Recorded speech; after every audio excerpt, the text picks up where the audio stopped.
过来呢，咳逆以息，不得卧，小青龙汤主之。小青龙汤主症很多，这个有咳逆以息出现的时候，一定是病人有表寒里寒。如果没有表寒，没有里寒，它就是咳逆以息不得卧的话，是食导汤症。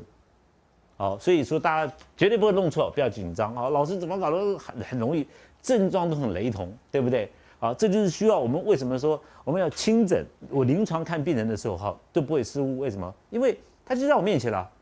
好，我一看，我可以马上分出来到底是小青龙汤还是食导汤。所以小青你会用到小青龙，一定是有表症，还有里症，同时有表寒里寒。光是那个咳嗽不能以息的话，你不能光靠这个症状来判定用小青龙，搞不好就是食导汤症。好，好，接下来呢，诸位看这个后面的条变呢，出现的处方就是病人呢本虚。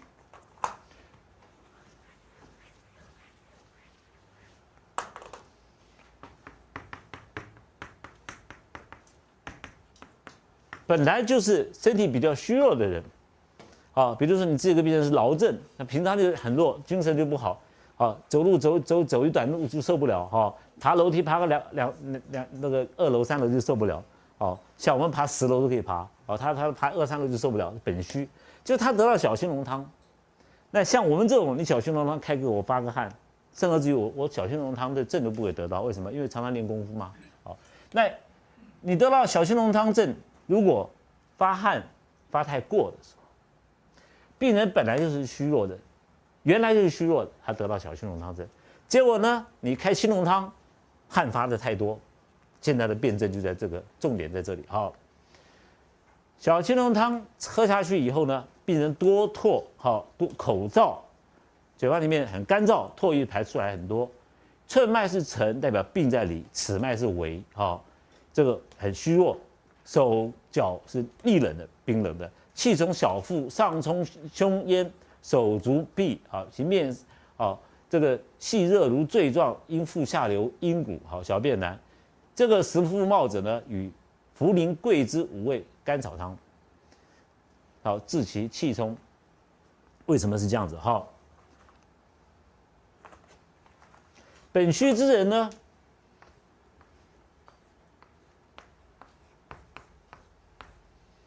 我们一发汗的时候，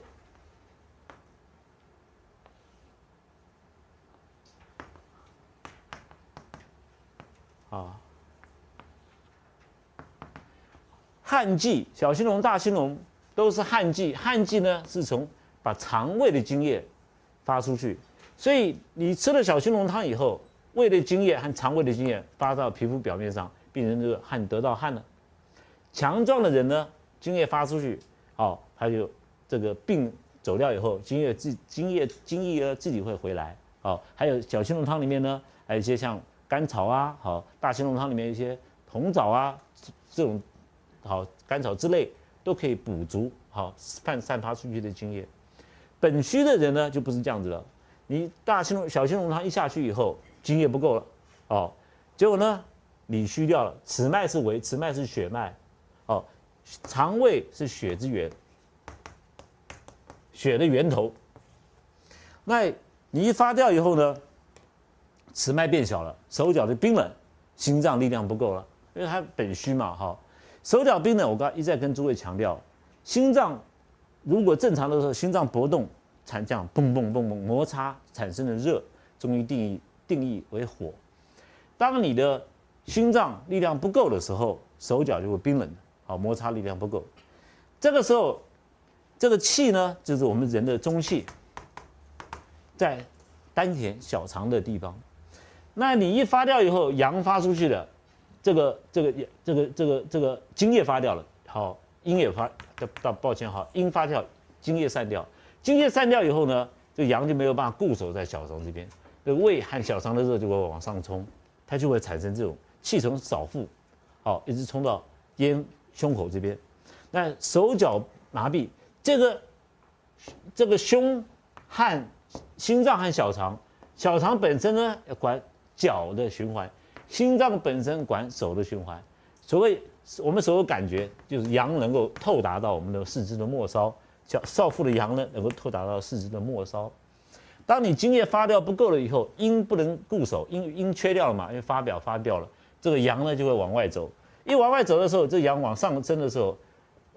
就没有办法去照顾到手脚的这个循环，所以说手脚会有麻痹的现象。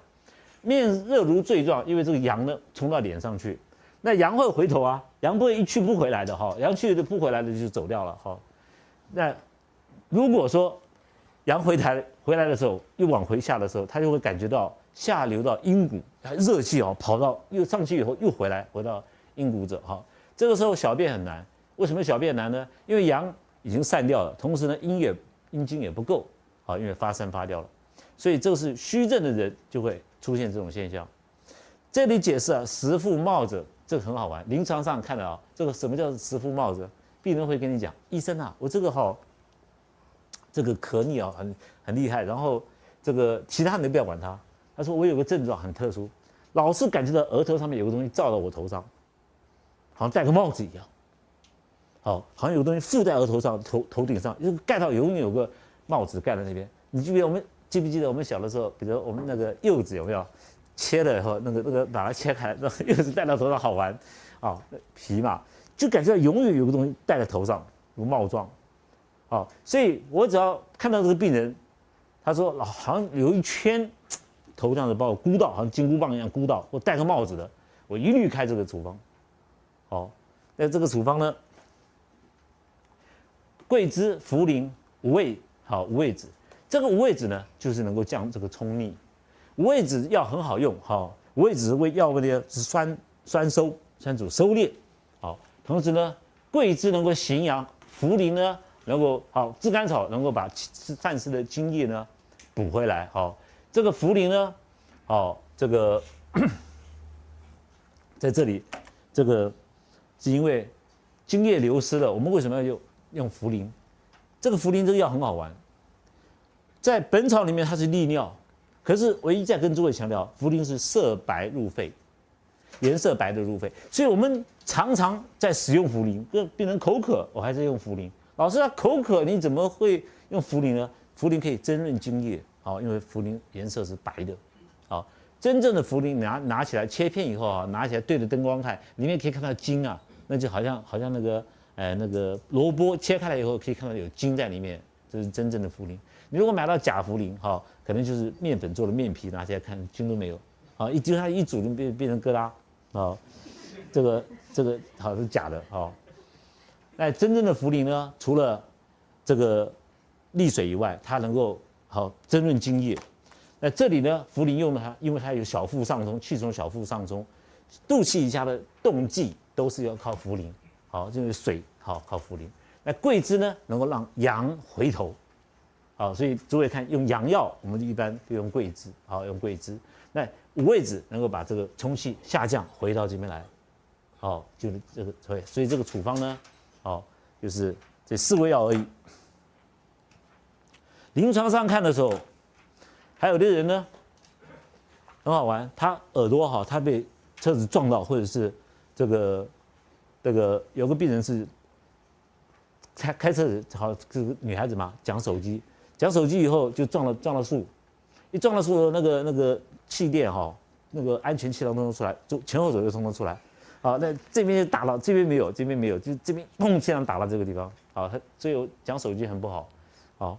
那结果呢，耳聋的很严重，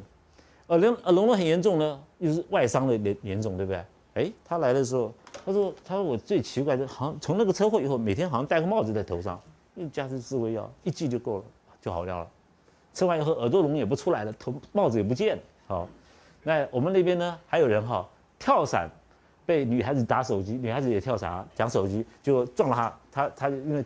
在空中被女孩子他们一起跳下去，那女孩子在空中就打电话给她朋友说，你看我在空中打电话给你，就专心在讲电话，结果在空中撞上去撞到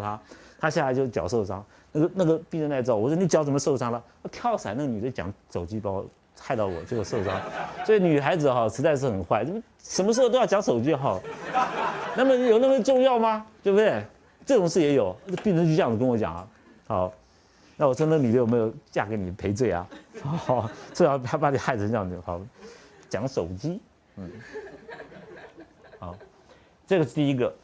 所以小兴隆汤误汉的时候，同时遇到本虚的人产生的动机。哈，那吃了桂枝茯苓五味甘草汤以后呢，上冲的气下降了，但是咳的又加重了。我们降回来的话，代表津液回来了，但是病人有咳嗽。这个时候呢，胸满者代表阳气足了，阳气很足了的时候，我们桂枝就不用了，加干姜细辛来治他的咳。好，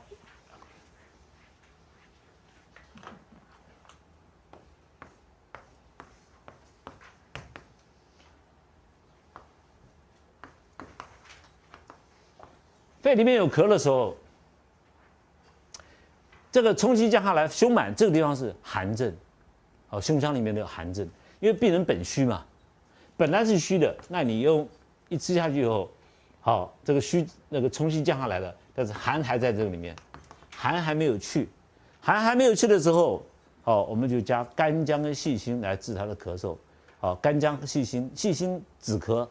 去水利水以外，干姜呢温中。能够干姜是色白，也是入肺。那这个处方呢，是用在如果说，这个病人吃了青龙汤以后，发生气往上冲的现象，然后去吃了桂枝茯苓五味甘草汤，吃了以后又发生这个事情。一般这种症状出现在哪里？出现在病人本来就有滋饮，一般。这样就好了。可是如果还有滋饮在身上，的时候，你吃了桂枝茯苓五味炙甘草汤以后呢，冲气下来了，但是呢，因为你发汗发掉了，就里面原来停在身体里面好几年前的滋饮呢又跑出来了。这种滋饮呢都是在脏腑之间，有的时候在肺和胸肋之间、肋膜之间，有的时候在纵隔腔，有时候在心包膜之间。那你小兴隆汤发掉以后呢，这个空掉了他们会补胃吧，会又补胃，所以这个会有这个汤症出现的，就本来还是有滋饮在里面，又回头又有滋饮了，所以说才会有寒症的现象出现，因为滋饮是水嘛，所以都是利水的药在里面，这个处方呢，把干姜细辛放进去，所以有这种现象呢，这个因为它胸满，我们这个。当我们发现到胸阳过亢、胸阳太盛的时候，桂枝要拿掉；胸阳不足的时候，我们要放桂枝下去，因为桂枝是阳药。那这个胸阳太足了，我们把桂枝抽出来，不要用。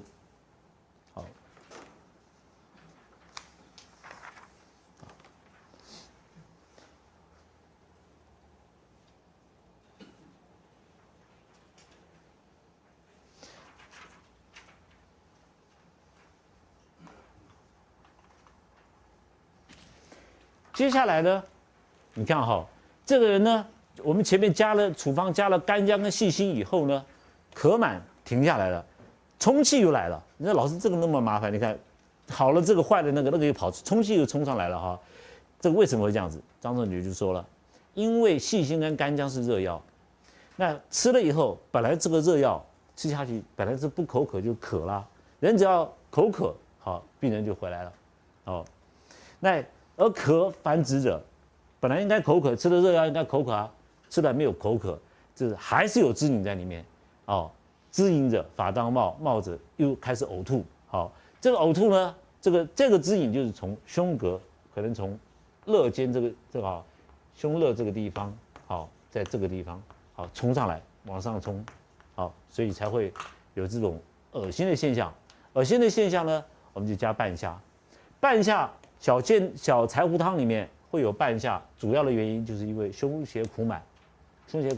那胸胁会苦满，就是因为里面有水停在这个地方，所以我们淋巴区很大的淋巴腺的地方呢，都会有这个比较容易停水，这种都是原来就有滋饮的病在里面，才会有那么复杂的现象出现。所以你看，如果你治疗一个咳嗽，遇到医师啊怕治咳嗽，就是因为有这个辩证，常常有一些瘾在身上。好，那现在讲的就是一些变化的方式，你吃了小青龙汤，吃完就好了，就最简单了。吃完了表含里含的症状都没了，还有其他的问题，你就要慢慢好去探讨它怎么回事，好再去加减一下就可以了。现在讲的就是这些东西。